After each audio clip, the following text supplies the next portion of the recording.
எனக்கு பிரியமான சகோதர சகோதரிகளே, ஆண்டவராகிய இயேசு கிறிஸ்து நாமத்திலே உங்களை நான் வாழ்த்துகிறேன். அதிகாலை வேளையில் ஆண்டவர் சமூகத்தை நாடி வந்திருக்கிற உங்களுக்கு இன்றைக்கு ஆண்டவர் சொல்லுகிற நல்ல ஆலோசனை என்னவென்று சொன்னால், சங்கீதம் 107:20 வசனம். அவர் தமது வசனத்தை அனுப்பி அவர்களை குணமாக்கி அவர்களை அழிவுக்கு தப்புவிக்கிறார். அவர் தேவனாகிய கர்த்தர் அவருடைய வசனத்தை அனுப்பி, முதல்ல கவனிய, அவர் அனுப்புகிறார். 2, அவர்களை குணமாக்கி 3, அவர்களை அழிவுக்கு தப்புவிக்கிறார்.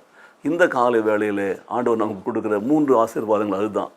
தேவனுடைய வசனம் தெளிவாய் நமக்கு சொல்லுகிறது. கர்த்தரை விசுவாசித்தோம் என்று சொன்னால் அவர் தமது வசனத்தை அனுப்பி சுகமாக்குவார். வியாதிப்பட்ட இடத்துல, வியாதிப்பட்ட பகுதியில், வியாதிப்பட்ட அந்த ஒரு குறிப்பிட்ட சரீரத்தினுடைய உறுப்புகளில் அவருடைய வசனம் வந்து அதை சுகமாக்கும். நாம் விசுவாசிக்க வேண்டும். குணமாக்கும், நம்மை நலமாக்கிடும். மாத்திரமல்ல, நம்மை அந்த வியாதியினால் வரக்கூடிய அழிவிலிருந்து நம்மை தப்புவிக்கும். நாம் தேவனை விசுவாசிக்கிறவர்களாய் மாற்ற இருக்க வேண்டும். அதுதான் மிக முக்கியம். விசுவாசிக்கிறவர்களுக்கு தான் இந்த வாக்குத்தத்தம் கொடுக்கப்பட்டிருக்கிறது. பாருங்கள். அப்போது மத்தேயு சுவிசேஷம் 8ஆம் அதிகாரத்தில் நாம் ஒரு நிகழ்ச்சியை வாசிக்கிறோம்.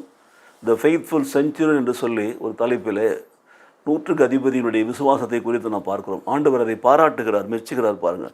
ஸோ இயேசு கப்பர்நகூமிலே பிரவேசித்த பொழுது 100க்கு அதிபதி ஒருவன் அவரிடத்தில் வருகிறான். வந்து, ஆண்டவரே, என் வேலைக்காரன் வீட்டில் திமிர்வாதமாய் கிடந்து கொடிய வேதனைப்படுகிறான் என்று அவரை வேண்டிக் கொண்டான். அப்போது அதற்கு இயேசு சொல்கிறாரு, நான் வந்து அவனை சொஸ்தமாக்குவேன் என்றார்.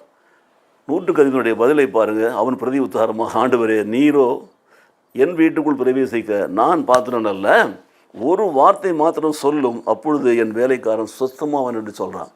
நான் 100 பேர்களுக்கு தலைவனாக இருக்கிறேன். ஒருவனை பார்த்து வா என்றால் வருகிறான், ஒருவனை பார்த்து போ என்றால் போகிறான். ஸோ சாதாரண ஒரு 100க்கு தலைவனாக இருக்கிற நான் 100 பேருக்கு நான் சொல்கிற கட்டளைகளை என்னுடைய வேலைக்காரன், என்னுடைய ஆர்மியில் இருக்கக்கூடிய ஆட்கள் கேட்கிறார் என்று சொன்னால், போர் வீரர்கள் கேட்கிறார் என்று சொன்னால், சர்வ வல்லமையுள்ள நீர் இங்கிருந்தபடியே நீர் ஒரு வார்த்தை சொன்னாலே போதும், என் ஊழியக்காரன் அவன் இருக்கிற இடத்துல அவன் சொஸ்தமாகான் என்று நான் விசுவாசிக்கிறேன். நீங்கள் அங்கே தான் வந்து சுகமாக்கணும் என்பது அவசியமே கிடையாது. ஒரு வார்த்தை சொன்னால் போதும், அவன் சுகமாவான் என்று சொல்லி தன்னுடைய விசுவாசத்தை அறிக்கை செய்கிறான். பாருங்கள். ஆண்டவர் பாராட்டுகிறார். இஸ்ரவேல் மக்கள் மத்தியில் கூட அப்படிப்பட்ட விசுவாசத்தை நான் பார்க்கவே இல்லை என்று சொல்லி. அந்த 8ஆம் அதிகாரத்தை தொடர்ந்து நீங்கள் வாசிக்கிற பொழுது அங்கே நான் ஒரு வசனத்தை வாசிக்கிறோம். பின்பு இயேசு 100க்கு அதிபதியை நோக்கி, நீ போகலாம், நீ விசுவாசத்தபடி உனக்கு ஆக கடவுள் என்று சொன்னார். அந்த நாழிகையிலே அவன் வேலைக்காரன் சொஸ்தமானான். நீ போகலாம், நீ விசுவாசித்தபடியே உனக்கு ஆக கடவுள் என்று சொன்னார். சொன்ன அந்த க்ஷணத்திலேயே, அந்த நேரத்திலேயே, நிமிடத்திலே, அந்த வினாடியிலேயே, அந்த நாழிகையிலேயே அவனுடைய ஊழியக்காரன் இருக்கிற இடத்துல சொஸ்தமானான்.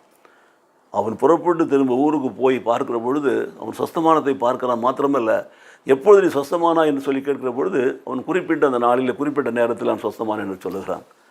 எனக்கு பிரியமான சகோதர சகோதரர்கள், இந்த நிகழ்ச்சியை நீங்கள் பார்த்திருப்பீர்கள், படித்திருப்பீர்கள், கேட்டிருப்பீர்கள். இதை படிக்காத, பார்க்காத, கேட்காத மக்கள் கூட இருக்கலாம்.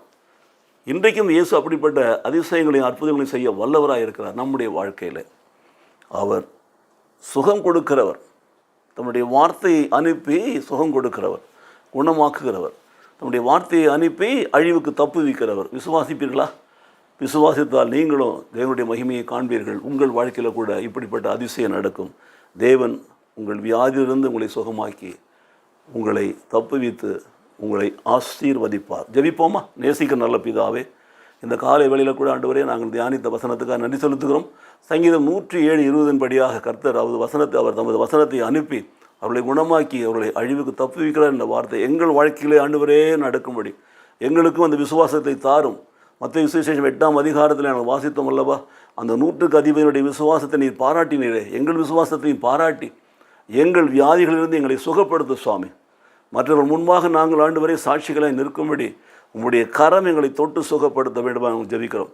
எங்கள் உடலில் இருக்கிற எல்லா வியாதிகளுக்கும் உங்களுடைய வசனத்தை அனுப்பி ஆண்டவரே நம்முடைய வார்த்தையால் சுகப்படுத்தும். நாமத்திற்கு சாட்சியாய் வையும். இயேசு கிறிஸ்து நாமத்திலே பிதாவே. ஆமென், ஆமென்.